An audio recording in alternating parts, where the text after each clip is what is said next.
everyone. My name is Jeff Aaron. I'm VP of Product and Solutions Marketing for HP's Networking Business Unit. And I'm actually super excited here that I have two leading IT leaders here. I got Cheryl Connell from Dalhousie University. Welcome. Thank you. And I got Laura Lincoln here from Grant Thornton. Welcome. Thanks, Jeff. Why don't we start off a little bit by, why don't you guys tell us a little bit about yourselves? Cheryl, why don't you start first, a little bit about your background and what you do at the university? Okay. I work for Dalhousie University in Halifax, Nova Scotia. We have about 20,000 students, 7,000 staff. It's a BYOD environment and just about everything else you can think of. Chaos, huh? Yes, we deal with it every day. CWE number 519, and that's about it for me. Yeah, so you're the lead wireless, and you say you're the only wireless engineer. I'm the only wireless person for our university. Whenever the students complain about wireless, you feel a personal responsibility. Yes. To go okay, excellent. Laura, why don't you tell us a little bit about yourself as well? Yeah, so I'm currently the Director of Infrastructure and Operations at Grant Thornton Advisors. I have a wide range of responsibilities, but my team owns and operates all of our branch, campus, office networks, and edge security. So I basically, outside of that, am the person who gets called when there's a problem. So those are my day-to-day responsibilities, is keeping things up. How many locations do you guys have? Oh, we have US, about 44 offices. There's a couple in India. We are now growing globally. We have about, I think we're up to 19 acquisitions globally. So there's a large footprint that we have to integrate. Got it. And forward. So I know for you, universities are kind of the Wild West. So what are some of the biggest challenges that you come across on a day-to-day basis with your students, your guests, your faculty, all your folks that you're beholden to? So we have 4 different campuses, about 150 buildings. And we also provide the network for a neighboring university as well. Okay. So it's all the devices the students bring, the fact that everything is BYOD. We can't control really what they're bringing at all. Yeah, like the latest version, the latest operating system, the latest applications. Yeah, but some of them are very, very old also. Oh, and you can't fault a student for not being able to afford the latest technology. So we have to be able to accommodate everybody, as well as research equipment. We have medical departments, so we have $500,000 simulation mannequins, all the way to the different types of clinics that we offer, engineering departments, computer science, and everybody just has so many things that they want to connect to the network. We'll have a conversation over lunch on what a simulation mannequin is. We're not going to get into it, but I'm super intrigued. And on your end, you mentioned acquisitions, but also I'm sure there's just a lot of daily life that goes into the consulting and the practices there. So what are some of your biggest challenges that you guys have at Grant Thornton? Oh, well, operationally, some of the biggest challenges that we have had has been with our wireless network. So about 3 years ago, that was the biggest complaint, was just stabilizing our users. The Wi-Fi kept dropping, Teams calls kept being disrupted. So we spent a lot of time playing this game of whack-a-mole, trying to fine tune. Was it the Wi-Fi versus not, or what problem within the Wi-Fi? Right, yeah, right. So we just basically got to a point where we need something different, and that's how we became a Mist customer originally about 3 years ago. And from then, with all of our M&A acquisitions, we're like, well, how do we scale globally, right? How do we integrate globally? Yeah. And so we've grown the Mist platform into, Mist Assurance for wireless authentication, getting rid of infrastructure, and which will tie into a future NAC deployment. And we're now rolling out all of our HP switches with a refresh. It's going to be our stack that scales globally because it's a cloud managed, it's scalable, and those are going to be the challenges we have with all of the M&A activity. Yeah. We need a global platform that we can scale to. Yeah. And integrate exactly. Excellent. Great. So it's nice to hear that you're using the Mist platform. For full disclosure, Cheryl, you're an Aruba customer, correct? Yes. Yep. And I never thought in my life I'd be sitting at a couch with Aruba and Mist customers, both as part of my portfolio. So it's amazing how life takes its turns. We mentioned a little bit about some of the dynamics there and some of the challenges there. And, we've been talking AI ops in particular for a while, AI for automation, right? How is that, let's start with you, Laura. How has that helped you guys a little bit address some of the dynamic environment that's come around? I mean, operational, it's been amazing, right? This is something that I've been looking for personally for a very, very long time. So as a leader, I've always wanted something beyond just a visibility, right? To you want that and simulation mannequins too, right? Personally, exactly. Yeah. We'll touch upon that later, Cheryl. But no, I was always looking for something that, you know, that could help us be operational and better, like address end user problems and know before an end user does.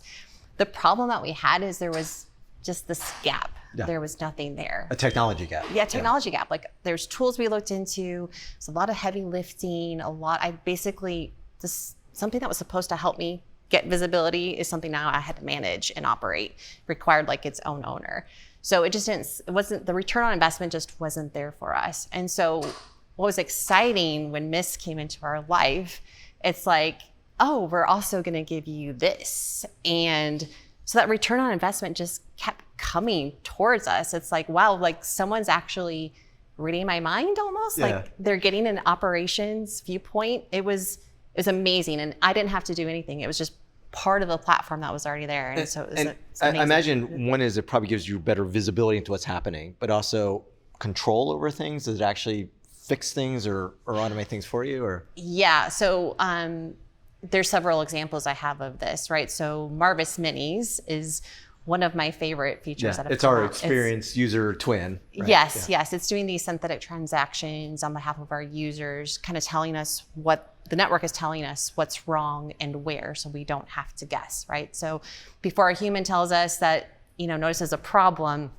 the network is actually telling us when and where.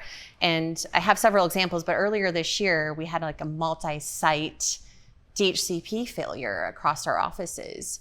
And we were able to use Marvis Minis to immediately show us that is what the problem was, where and what time. So instead of waiting for users to tell us, like, there's no patient zero, as each office has come online that they have a problem, oh, is it the internet? Is it the Wi-Fi or just the network? Like, where do you start to look to, like, when people report there's a problem?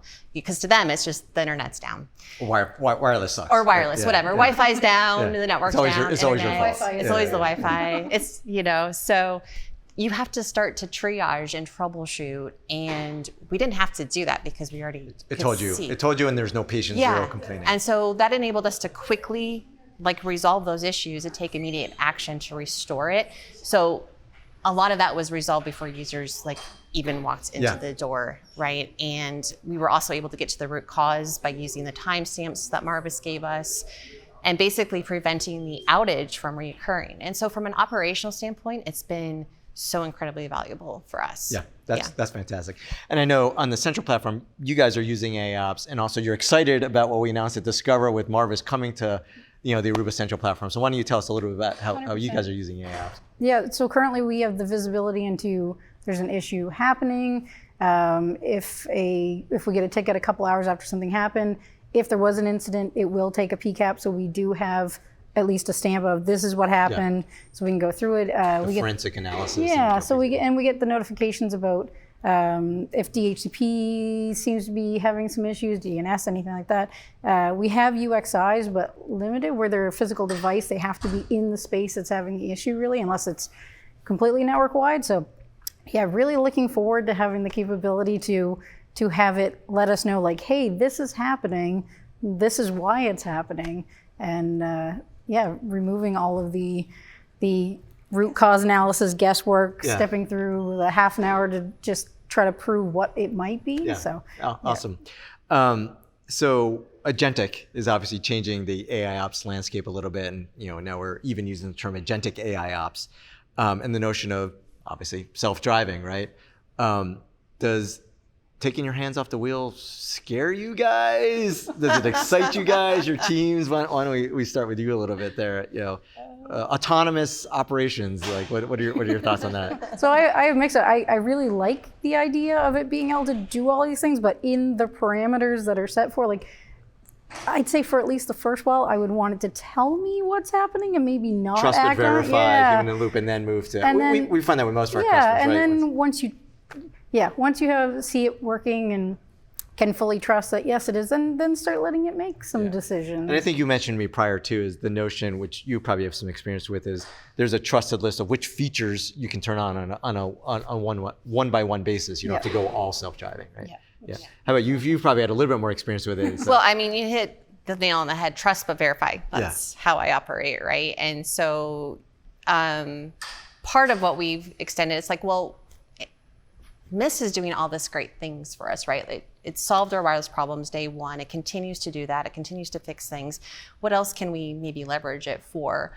One of the things, that's been great is our firmware upgrades used to be very manual. I had a dedicated sort of SME watching it because I'm more like operations risk, like I needed someone I can trust to watch this and do that, right? And I was like, well, is this maybe the best use of their time? Maybe we should think a little differently, right? And so it has the capabilities. Why don't we try it? So started small. We tested it in the lab, maybe at a few smaller sites. And once it sort of, proved itself, like, yeah, it's fully capable to do this, I eventually extended to where like I can do my whole environment in one maintenance window and not be worried, right?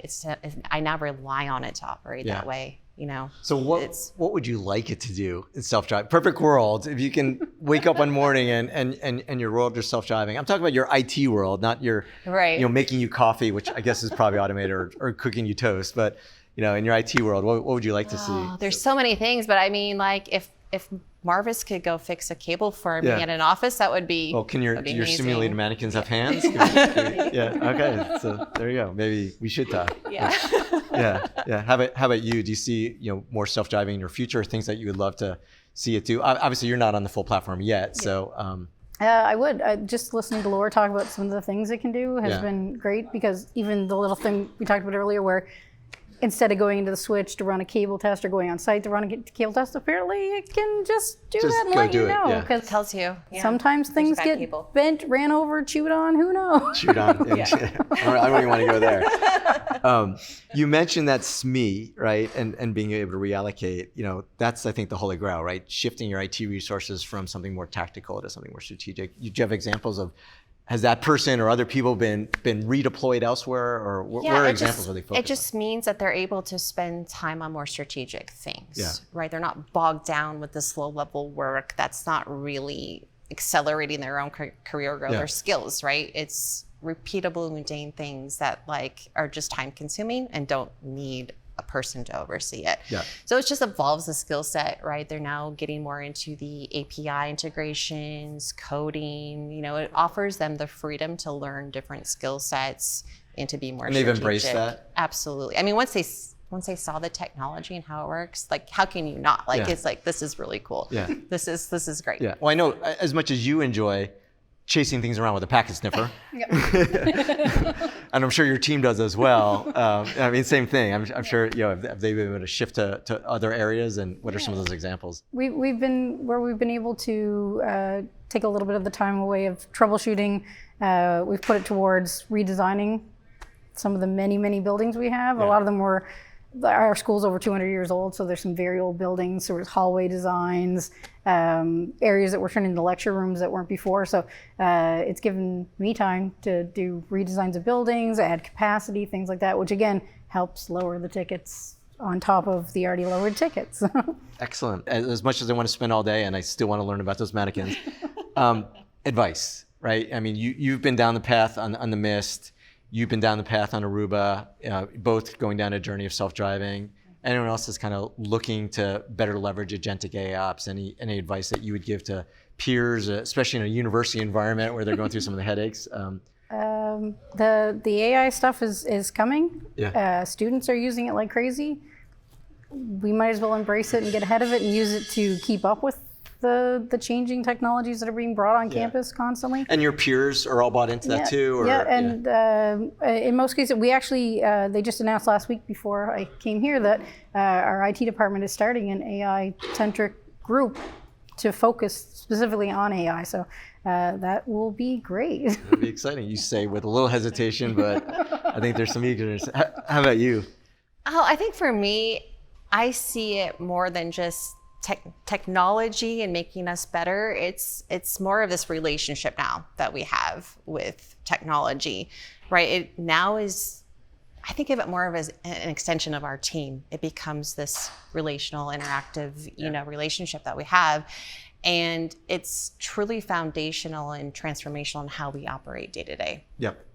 And I think one thing you had mentioned to me prior to is it's, for you also too, is transparency, getting the people involved, having them touch it, having them feel it. It takes, as you as well, it takes away the trepidation and it helps them embrace it. Absolutely. Prove to them it's not scary. It's not scary. It's not going to do all these things you might be worried about. Yeah, It's the there to mannequins help you. might, but they Actually, once they start to get their hands on it, they fall in love with it, and they're like, "This is actually really cool." I mean, who doesn't love cool technology? Who doesn't? So in our space. yeah, so. exactly. Great. So you just mentioned Trust But Verify. I think you both said that, right? So, and you've been using the Mist platform for quite some time now. About 3 years now. About 3 years. They're So both years, how did you get that trust? That trust? Well, the trust was established day one. Right. When it fixed our wireless problems for our users, it was immediate. There was. They knew it. Yeah. Yeah. Right. So that self-driving radio management was the validation that we needed. We could see that it was doing things that previously was a manual effort, like this trying to keep up with whack-a-mole game I mentioned, like to stabilize our users. We didn't have to do that anymore. Yeah. So the trust was already established. And so then you begin to grow and look at other ways. You could use the tool to do those manual or repeatable things that you don't want to spend heavy resources doing. Got it. And so another topic of conversation is security, right? I think everyone, it's top of mind when everyone talks about, agentic security and security in general.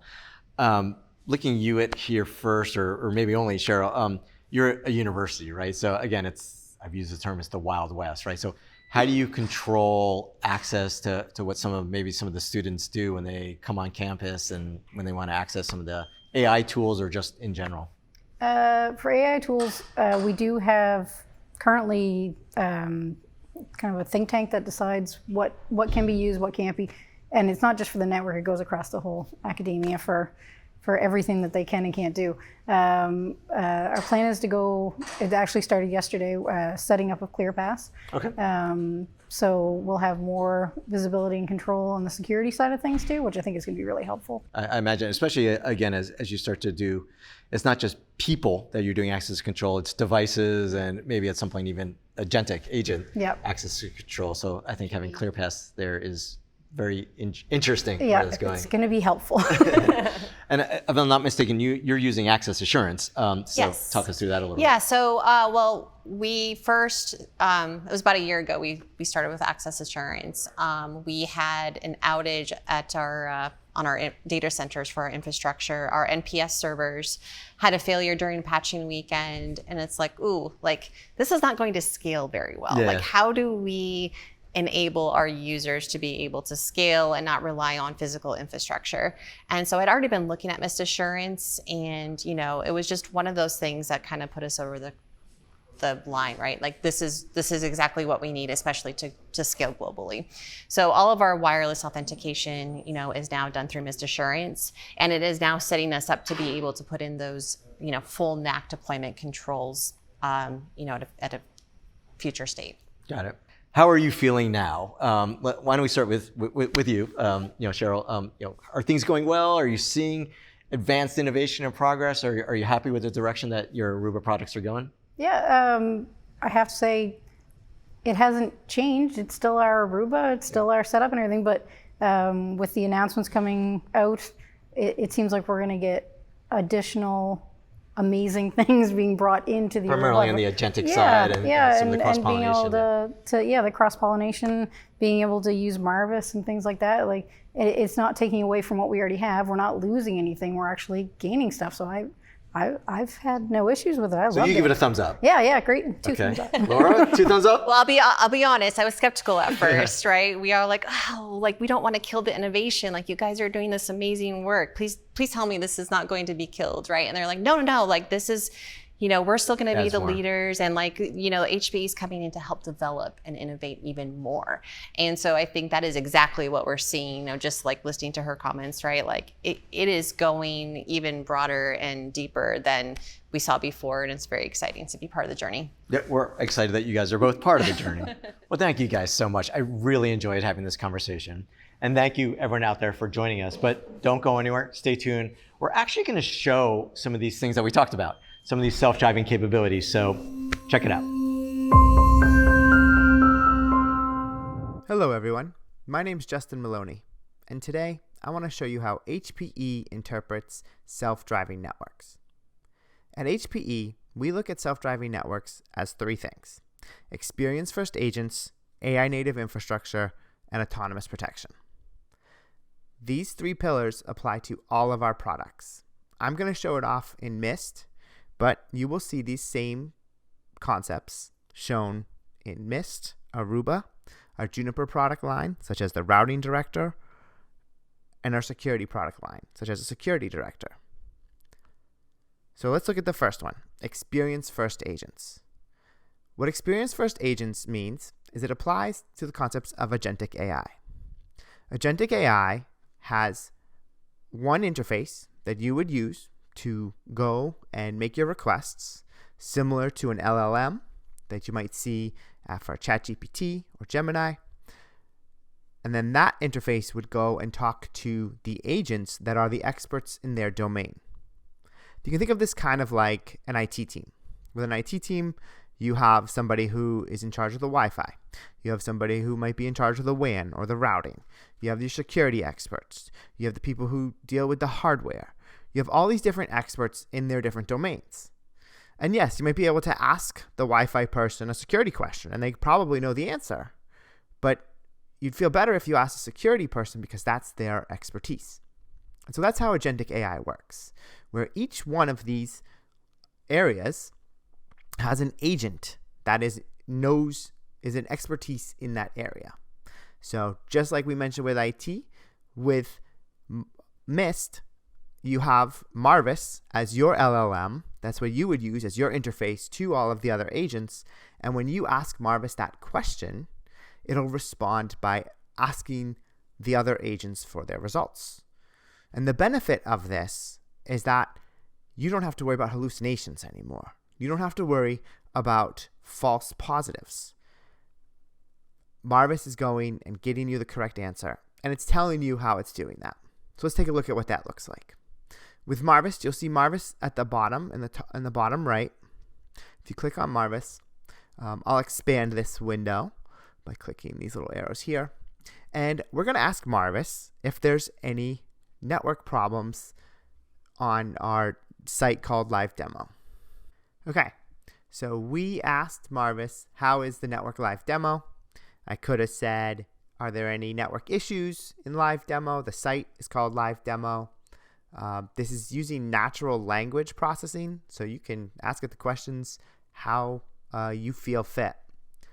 But we asked, how is the network live demo?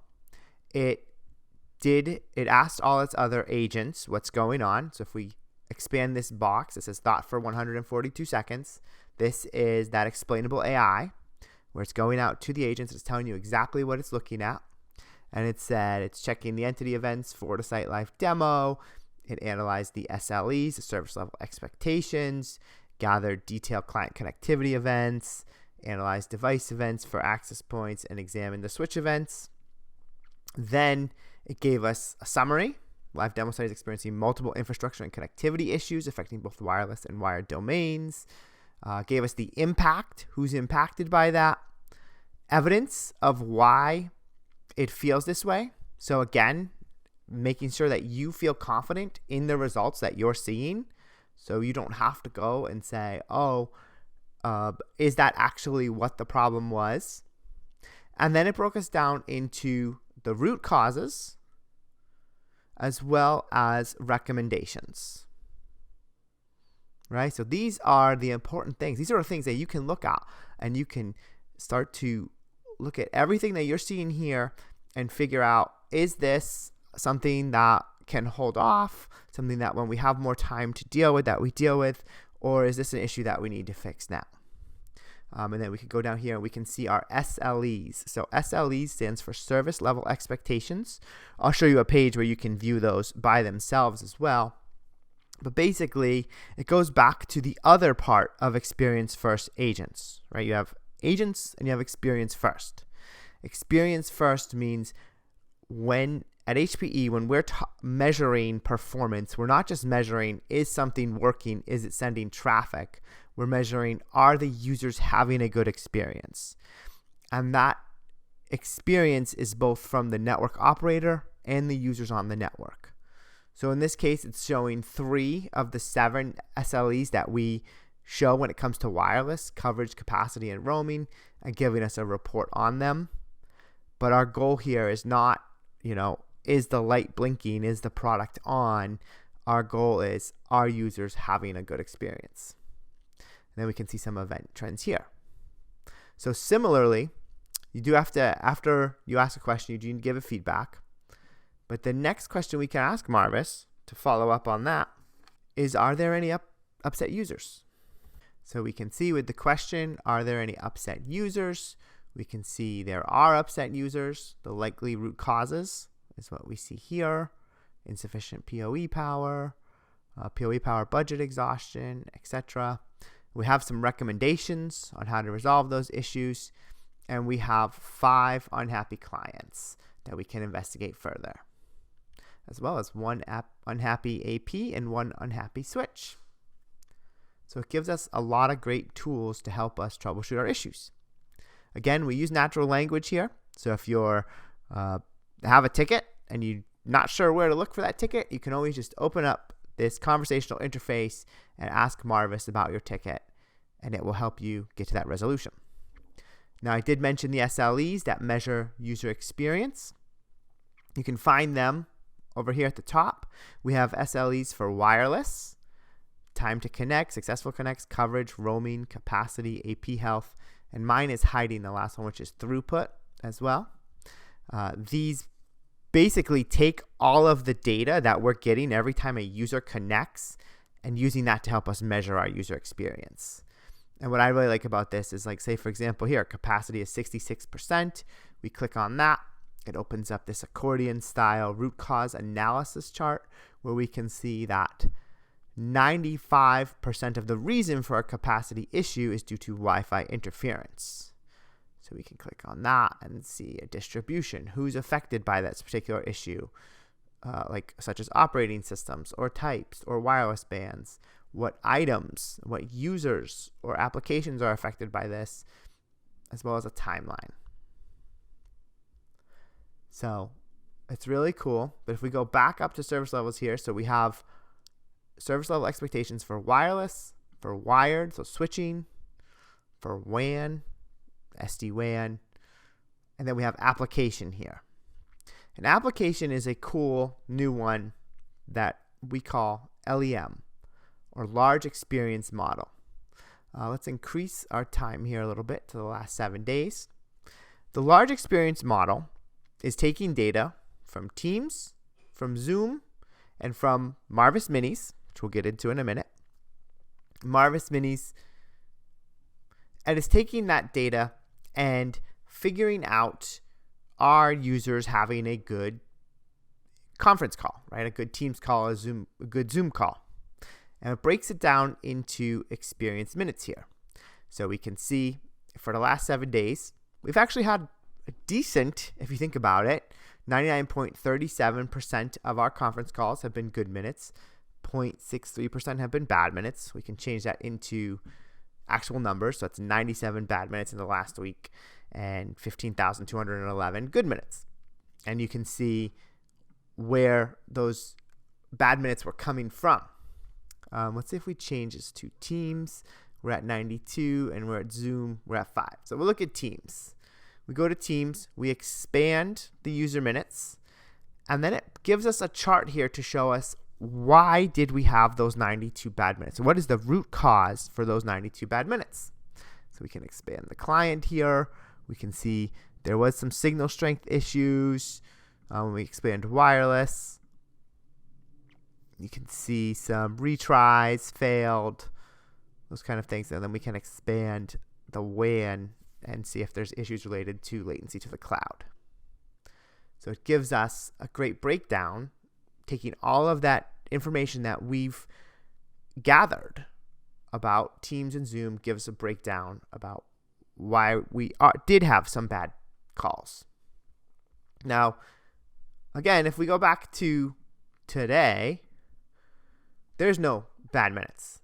And there's no bad minutes because issues were resolved.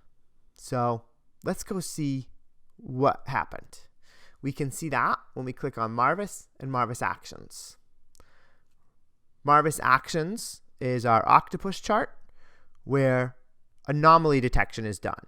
Basically, as you onboard your network to Mist, Marvis looks for how normal behavior is and then notices when things don't seem right and alerts you to it. And that's what a Marvis action is. And you can see it applies to your whole network. We have layer 1 issues, which are going to be bad cables or bad fiber optics. We have connectivity issues such as authentication failures, DHCP failures, ARP failures, DNS failures. We have wireless issues, wired issues, and WAN. And when you see one and you want to look at what it is, you can click on it and a chart will open up below where you can investigate more issues about this as well as see a recommended action on how to resolve it.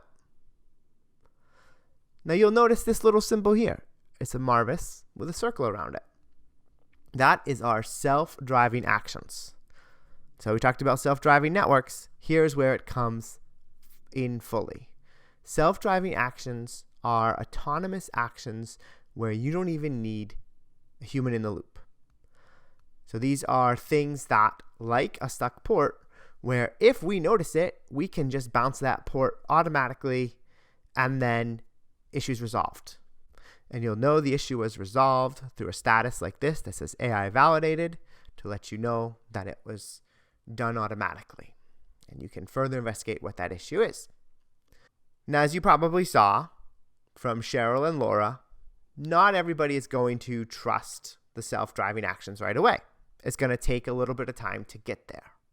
And so over here in this corner, this is where we create our trust list, which we see called Marvis Self-Driven. These are the actions that are currently available that you can have Marvis done for you automatically. So some big ones we have here are dynamic capacity optimization. So it's noticing that a particular access point is overloaded or has too many clients on it and can readjust based on that. We have rogue DHCP server. So a bad actor has gone on your network and set up a DHCP server. Could be accidental, could be because they're trying to kind of steal your traffic and steal information. So we have actions to resolve that right away. And as we mentioned, the port stuck situation. So we can tell that a port is stuck. We could alert you to it.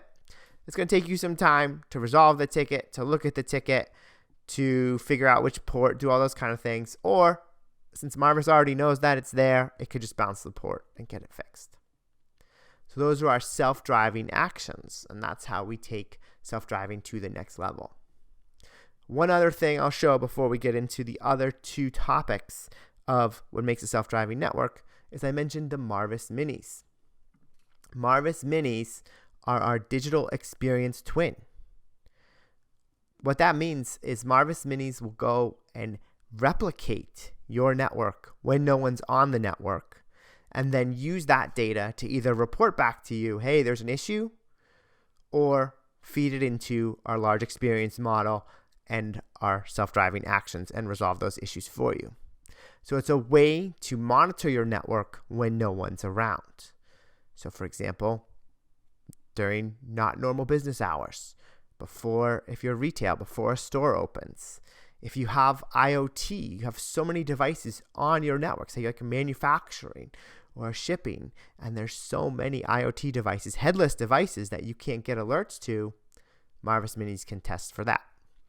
So we do that with this screen here, where we can show you the network services. So this is more of your pre-connection type stuff. How is the network running? We can see here that we are having a DNS issue. And then the application services. So this is your post-connection. Are endpoints able to access what they need to access? When you click on them, you go down, you see the affected items, you see the location, you see the statistics, all that kind of information to let you know about these tests. As we saw with the SLEs, you can click on it and further expand the accordion to get more information as to what the issue is. And then when your Marvis Minis do detect a problem, they will do what we call a dynamic packet capture of the issue. And what dynamic packet capture means is that it is grabbing a PCAP when the issue occurs so that you don't have to recreate the issue. And then you can just click on the PCAP, it'll download through your browser, and you can investigate which messages have that issue. So that's how at HPE we show off experience first agents. Another pillar of self-driving networks is AI native infrastructure. And by AI native infrastructure, we mean that when our hardware is created, when our devices are created, we were thinking about AI from the beginning. So this is the opposite of this would be bolt-on AI, which you see in a lot of companies nowadays. That's where, okay, AI is trendy. Let's now add AI into the device, and now we can claim it's an AI device. So what that means is that when our devices are developed, AI, or originally DevOps, was thought of at the beginning of the device. So that's great because that means that all of the processes were developed to be used with AI to collect that data to then help further troubleshoot or improve your network. We also implement something called microservices.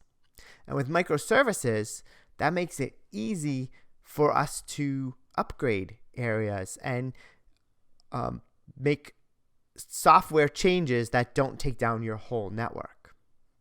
So, as I said, this applies to all HPE networking products, but to just to look a little bit at Mist, one of the ways that we have AI native infrastructure, you'll see, is with our radio resource management.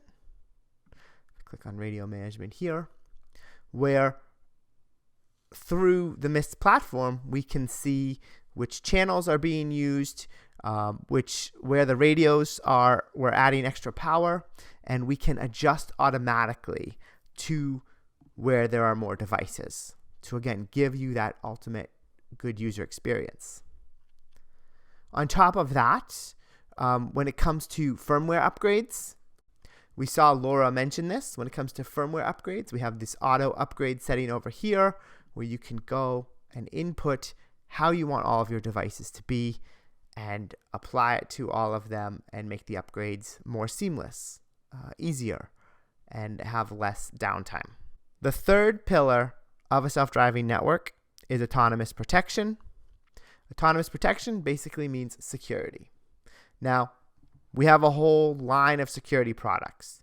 You have SD-WAN, you have SASE, we have NAC, we have firewalls. All great products. We want to offer you security end to end, from the client all the way up to the application. And we do know that network security is very important. Because I'm in the Mist platform, I'll show off access assurance, which is one of our NAC offerings. To access access assurance, we go to the organization, we go to auth policies, and we can see through here, we can see the policies set up. All right, it's very easy to set up with access assurance, and it's very easy to read. You have your labels that you give your different devices. So if they pass certain tests or they have certain certificates or however you set it up, then they will be marked as a particular group. And then that group has access or does not have access to applications. And that's our policies. And all these policies are read in easy order from top to bottom. So as we can see here, like we have banned clients as number 1. And then down here we have, IoT, allowed, all sorts of other different policies. In the right, you can see if a particular policy has been hit, so you can make sure it's being used. We can also ask Marvis to analyze our policies. I do enjoy doing that. Analyze NAC rules. And Marvis will go through those policies and let us know, did we set them up optimally? Are there some policies that won't get hit because of previous rules? All of that kind of stuff. We can see that there's 8 issues, but it's low priority. The we have some overlapping rules, we have some unused rules, and then we have recommendations on how to fix those rules. On top of that, we have show knack events. So we can go through here and see devices get onboarded. We can see devices get permission allowed, or if we come over here, bad, we can see them denied. We can further investigate why they were denied.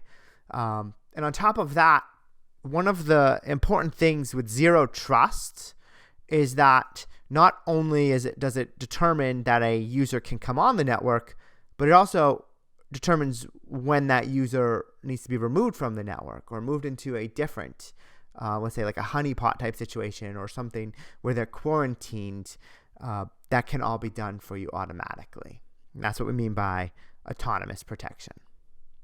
All right, I hope you enjoyed that demo. As you can see, there is a lot more to cover here. So my recommendation is, if this interests you at all, you should go to hpe.com.